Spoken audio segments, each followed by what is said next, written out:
Hello నమస్తే. మనం క్రైస్తవుల యొక్క పుణ్యక్షేత్రమైన గుణదల పుణ్యక్షేత్రంలో ఉన్నామండి. ఈ గుణదల పుణ్యక్షేత్రము ఇక్కడ క్రైస్తవేతరులు కూడా ఇక్కడ అత్యంత భక్తి శ్రద్ధలతో ప్రార్థనలు ఆచరిస్తూ ఉంటారు. మనం కొండ పై ప్రాంతం నుంచి ఈ వీడియో షూట్ చేస్తున్నామండి. మనకి దూరంగా కనిపిస్తున్నటువంటి మార్గం ఉంది కదా, ఆ మార్గం గుండానే ఈ కొండ పై భాగానికి రావాల్సి ఉంటుంది. గుణదల చేరుకోవాలనుకునే వాళ్ళు విజయవాడ వచ్చిన తర్వాత విజయవాడ రామవరపాడు దగ్గర నుంచి 3 కిలోమీటర్ల దూరంలోనే ఈ గుణదల పుణ్యక్షేత్రం ఉందండి. బస్టాండ్ నుంచి, రైల్వే స్టేషన్ నుంచి కూడా ప్రత్యేకమైనటువంటి బస్సు ప్రయాణం ద్వారా కూడా రావచ్చు, లేదంటే కనుక ఆటో ద్వారా కూడా రావచ్చు. ఇక్కడ మనకు కనిపిస్తున్నటువంటి స్ట్రైట్గా కనిపించేటటువంటి మార్గం ద్వారానే ఆలయంలోకి ప్రవేశిస్తామండి. అక్కడి నుంచి మేరీమాత వెలిసినటువంటి ప్రాంతానికి మరియు యేసుక్రీస్తు వారు శిలువ ఉన్నటువంటి ప్రాంతానికి వెళ్ళాలి అంటే కనుక ఇప్పుడు మనకు కనిపిస్తున్నటువంటి మెట్ల మార్గం ద్వారానే ప్రయాణం చేస్తూ రావాలండి. ఇప్పుడు మీరు చూస్తున్నారు కదా, ఇదంతా కూడా మెట్ల మార్గం. భక్తులు చాలామంది వస్తున్నారు కదా. ఇక్కడ చాలా మెట్లు ఉంటాయండి.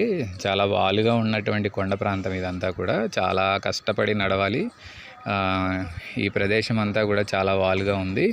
మనం నడిచేటప్పుడు ఖచ్చితంగా వాటర్ బాటిల్ అనేది క్యారీ చేయాలి. అవకాశం ఉంటే ఏదైనా తినడానికి కూడా పెట్టుకోండి. మార్గం మధ్యలో అక్కడక్కడ కూర్చుని రావడానికి అనుకూలంగానే చెట్లు అలాంటివి ఉన్నాయండి. ఈ ప్రాంతం అంతా కూడా మీరు చూస్తున్నారు కదా, చాలా ఎత్తైనటువంటి కొండ ప్రాంతము. మీకు విజయవాడ మహానగరం అంతా కనిపిస్తుంది చూడండి దూరం నుంచి. విజయవాడ నగరం అంతా కనిపిస్తుంది కదా, చిన్న చిన్న బిల్డింగ్స్ లాగా కనిపిస్తున్నాయి.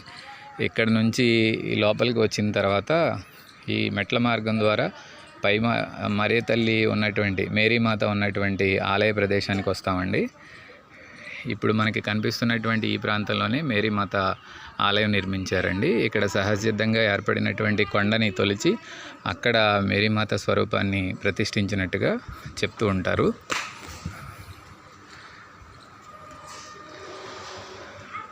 మెట్ల మార్గం ద్వారా పైకి వచ్చినటువంటి భక్తులందరూ కూడా కూర్చోవడానికి, ప్రార్థనలు ఆచరించడానికి అనుకూలంగా ఈ ప్రదేశం అంతా ఉంటుందండి. మీరు చూస్తున్నారు కదా, ఈ ప్లేస్లో రెస్ట్ తీసుకోవడానికి ఇవన్నీ కూడా ఎలక్ట్రిసిటీ సదుపాయం ఉంది. మరియు ఇక్కడ మంచినీటి సదుపాయం అది కూడా ఉన్నాయండి. మనం అబ్జర్వ్ చేస్తున్నాం కదా.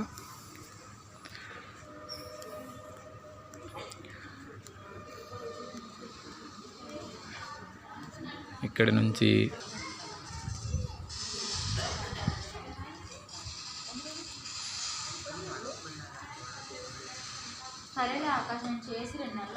మనం ఈ ప్రాంతంలోకి వచ్చిన తర్వాత ఇక్కడ సహజసిద్ధంగా ఏర్పడినటువంటి రాతిని తొలిచి మేరీమాత స్వరూపాన్ని ప్రతిష్ఠించినట్టుగా మనకి ఇక్కడ కనిపిస్తుంది చూడండి.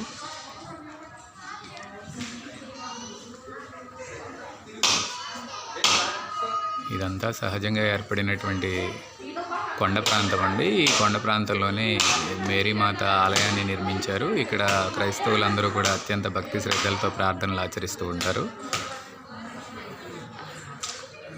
కొబ్బరికాయలు అవి కొట్టడం ఇవన్నీ కనిపిస్తున్నాయి. మీరు చూస్తున్నారు కదా, ఈ ప్రదేశంలోనే ఇక్కడ నుంచి మళ్ళీ మనం పైకి వెళ్ళాలి. ఇది కొండ దిగువ ప్రాంతం అండి. గుహ పైన ఉన్నటువంటి గుహకి దిగువన ఉన్నటువంటి ప్రాంతం. ఈ ప్రాంతంలో మేరీమాత ఆలయాన్ని నిర్మించారు.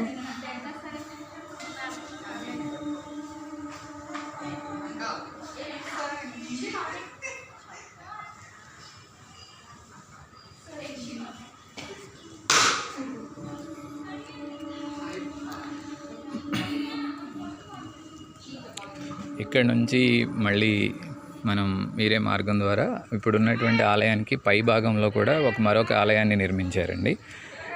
ఆ ఆలయం నిర్మించినటువంటి ప్రాంతానికి మనం వెళ్తున్నాం. ఎక్కడ చూసినా మెట్లేనండి. మెట్లు ఎక్కడం దిగడం బాగా ఎక్కువగా ఉన్నాయి. నడుస్తుంటే ఆయాసం వచ్చేస్తుంది. కొండ ప్రాంతం కదా, వీళ్ళంతా ఎలా ఎక్కుతున్నారో దిగుతున్నారో కానీ ఖచ్చితంగా మనం వాటర్ బాటిల్ అయితే క్యారీ చేయాల్సి ఉంటుందండి.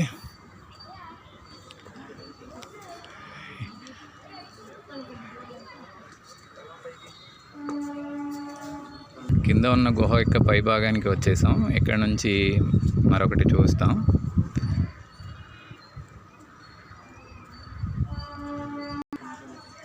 ఇప్పుడు పైన ఉన్నటువంటి గుహలో మేరీమాత స్వరూపాన్ని మనం చూస్తున్నాం. ఇక్కడ కూడా సహజసిద్ధంగా ఏర్పడినటువంటి గుహ ఇది. సహజసిద్ధంగా ఏర్పడినటువంటి కొండ నుంచి అక్కడ తొలిచి మేరీమాత స్వరూపాన్ని అయితే ఇక్కడ ప్రతిష్ఠించారు. గుణదల మేరీమాత అంటాము. ఇక్కడ అందరూ కూడా ప్రార్థనలు అవి ఆచరిస్తూ ఉంటారు. ఈ ప్రాంతంలోనే క్యాండిల్స్ అవి పెట్టి వీళ్ళు ప్రార్థనలు అవి ఆచరించడం జరుగుతుంది.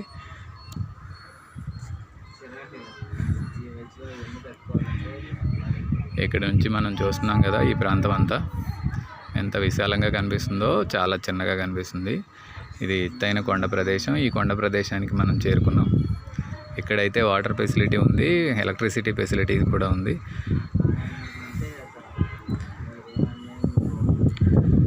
ఈ ప్రాంతం అంతా చాలా బాగుంది, విశాలంగా కనిపిస్తూ ఉంటుంది.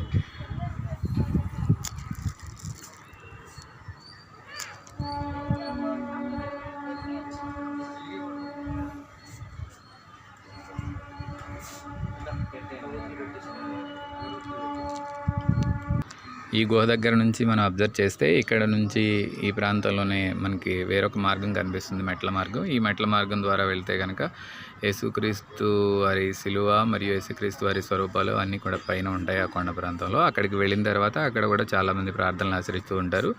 అదైతే అక్కడ ఆ ప్రాంతం అయితే మరీ ఎత్తైన కొండ ప్రాంతంలో కొండ చివరన వాళ్ళు నిర్మించడం జరిగింది. అది ఇంకా చాలా దూరం. ప్రస్తుతానికైతే మేము ఈ ప్రాంతం వరకు మాత్రమే రాగలిగాము. ఇక్కడ నుంచి ఈ ప్రాంతం అంతా కూడా షూట్ చేసి చూపిస్తున్నాం అన్నమాట మీకు.